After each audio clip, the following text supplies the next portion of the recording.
মহান রব্বুল আলামিন কুরআনুল কারীমে ইরশাদ করেন, আবার সে পথ ধরল। চলতে চলতে সে দুই প্রাচীরের মধ্যভাগে উপনীত হল। সেখানে সে এমন এক সম্প্রদায়কে পেল যারা তার কথা বুঝে না। তারা বলল, হে যুলকারনাইন, ইয়াজুজ মাজুজরা দেশে ধ্বংসকারী অশান্তি সৃষ্টি করে। এ ব্যাপারে কি আমরা আপনার জন্য খাজনা নির্ধারণ করব? আপনি আমাদের ও তাদের মধ্যে প্রাচীর নির্মাণ করে দেবেন? তিনি বললেন, আল্লাহ আমাকে যে সামর্থ্য দিয়েছেন তাই যথেষ্ট।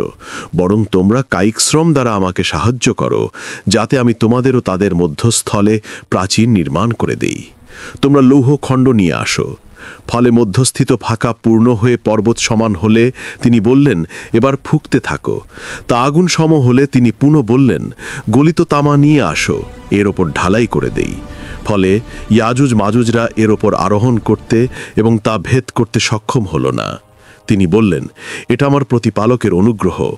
আমার প্রভুর অঙ্গীকার পূর্ণ হলে তিনি তা চূর্ণ বিচূর্ণ করে দেবেন। আমার প্রভুর অঙ্গীকার সত্য। সূরা কাফ আয়াত 92 থেকে 98।